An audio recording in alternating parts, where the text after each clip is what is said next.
Step 3, hold my Corona. So, I recently saw, well, you see a lot on Facebook. As I said, I don't comment politically on Facebook. It's a waste of time. There's only a only a moron would be moved or motivated without proof or without research into believing what anyone, right or left, says on Facebook as the truth. Which is all the more galling when you read some of the idiotic things that people post trying to prove a point in keeping people home. People with agendas. Trying to keep this little utopian socialist experiment going for as long as they possibly can. And one of them was to try to compare the how bad the 1918 Spanish flu was to our flu and what mistakes they made that we should avoid making in order to come out of this better off. And the comparison was horrible to begin with, but it shows a complete disdain for research and truth. It did not take me long to research this information, and all anyone would have had to do is look at it to find out the flaws built into this comparison and into this so-called lesson to be learned. Let's start out with the name first. Spanish flu. Wait. I thought it was racist to call a flu by a country with a country attached to it, like China virus, Wuhan flu, or Kung flu, as I like to call it. I thought that was racist. Well, first of all, the left was calling it the Wuhan flu or the whatever before it became PC not to do it. They write the rules, so I guess they get to change the rules whenever they want. Second point, China and the Chinese are not a race of people. That's a nationality. People confuse race and nationality all the time. And they confuse race and religion all the time. They call Jews a race. Well, there might be a race of Jews, but I'm not sure what they would be, because Judaism is a religion. A religion is a creed. It's not a race. Guy in Ethiopia could be Jewish. Is he a part of a Jewish race? I don't anyway, but the comparison or the constant calling of using China or Wuhan as a racist epithet is stupid. Wuhanians, they're not a race, and China is not a race. It's a nation. It's a nationality. That might make you a nationalist. Nationist? Whatever. But not a racist. Asian is the race. Now, there might be a subspecies or sub-race of Asians that are indigenous to China, I suppose. And I don't know what the name of that subspecies or sub-race is called. If not Asians, I don't know what. But that's not the word we're using. Therefore, we're not using a racial term. How can it be racist? Semantics, the left might say. The devil's in the details, folks. You can't be racist if you're not using a racist term. If I said the black virus, the Asian virus, then it would be a racist term, theoretically. Unless it actually came from Asia or blacks. Then it wouldn't be. But here's the funny part. They still call it the Spanish flu. All the people on the left still call it a Spanish flu. Why is it okay to use Spain? That's not racist. But you use China, and it is. They're both countries.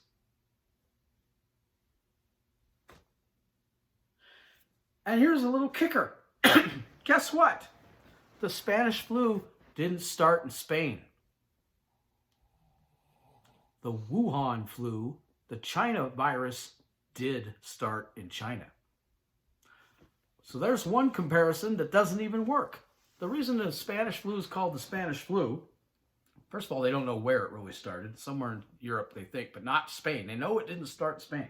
The reason it's called the Spanish flu is because the Spanish authorities were the first people to publicize the virus in 1918. So they call it the Spanish flu because they're the first people to talk about it. That's why it's called that. It's not from Spain. So, what do? They try to use the fact that the second wave of the Spanish flu, which killed tens of millions of people, was a reason to keep everyone in their homes now so that doesn't happen.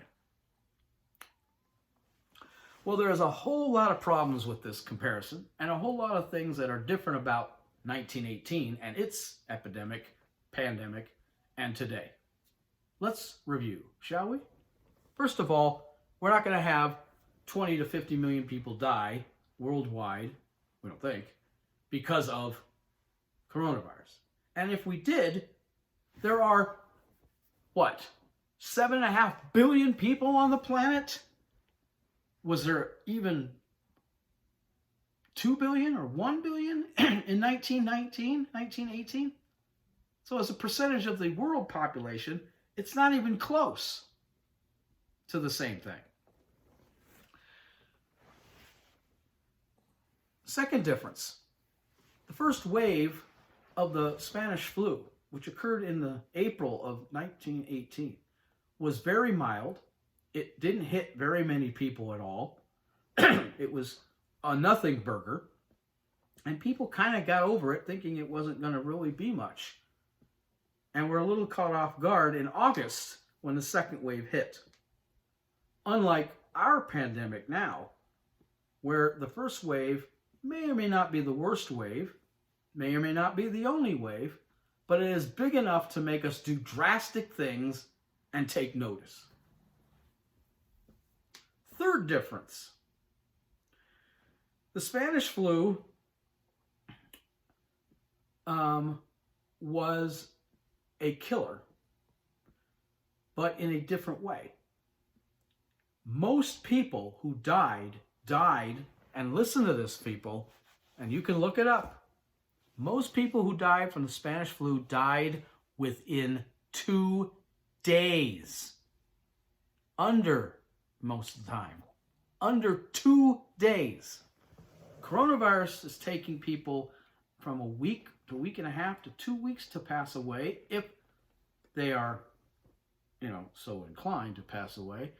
Partly because of an improvement of medicine and medical care and detection and testing and blah, blah. So the government didn't do anything about testing or really do anything to stop the flu in 1918.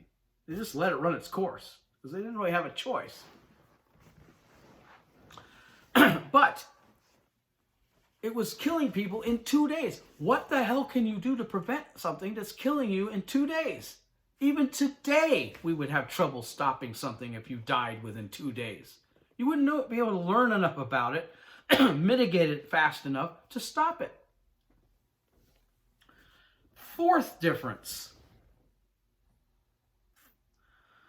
The reason most of the deaths occurred in 1918, why it was so contagious, and why over 6,600 people died in 6 months in the United States alone, I believe, is because of how people were together. Now, we did do our part with this social distancing, sheltering in place thing, which they did not do then.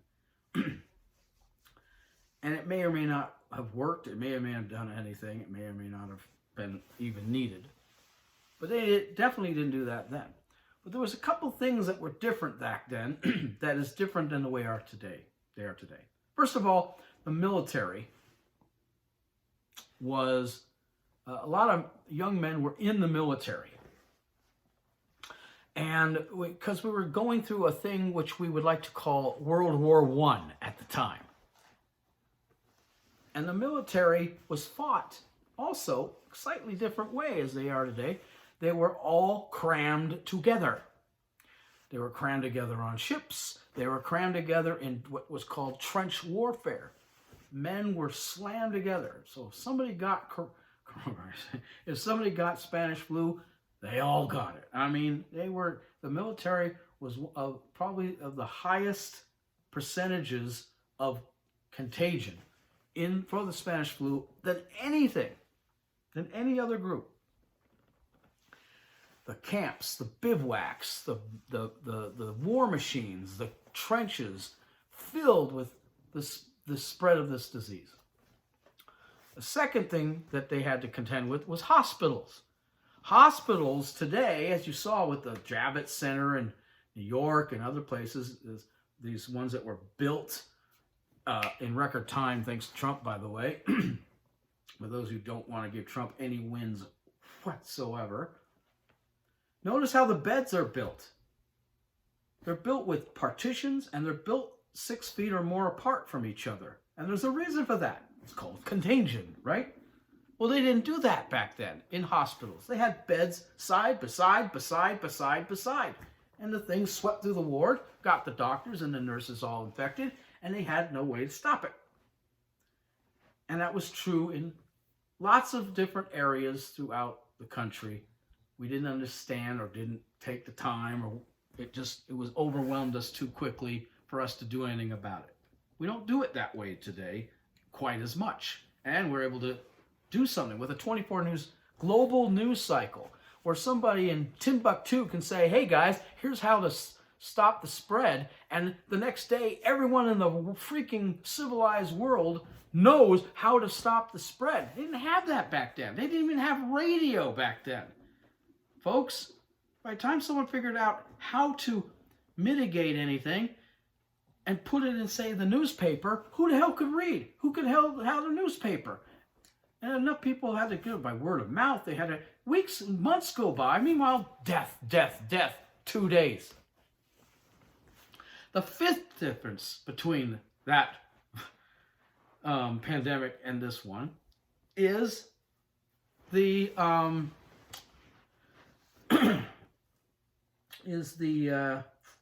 just trying to remember the fifth one. I know there's a fifth one. Bear with me. Well, it'll come to me. I had it in my head a minute ago. I lost it. Anyway, the point is that the Spanish flu was basically stopped somewhat by herd mentality. There was a third wave in early winter 1919 that was bigger than the first wave and less than the second wave. And then by the spring, it was gone. The almost entire thing was under the auspices of Woodrow Wilson, Democrat, socialist, progressive, asswipe president. And they did nothing. Whether they could or couldn't do anything, they didn't do anything. Herd immunity helped eventually. It ran its course. It killed 20 to 50 million people. And just by the mere fact that even to this day, they don't know how many people it killed or where it started, tells you about how these models with lack of information and lack of data can really skew numbers. Tells you all you need to know. To use the problems of 1918 and what the government did or did not do with all the conditions under which they had to contend, and use it to try to convince people to stay in their home longer than they should today is ridiculous. Can you imagine millions of people going to work with masks in 1918? Can you imagine people social distancing in 1918 to a man, woman, and child? Can you imagine the logistics it would have taken? A society where people on top of each other without the advantage of modern news cycles, global news, trying to get people to do all the same thing at the same time? Wouldn't happen. Couldn't happen. But we can do it today. We can go to work with masks. We can stay apart.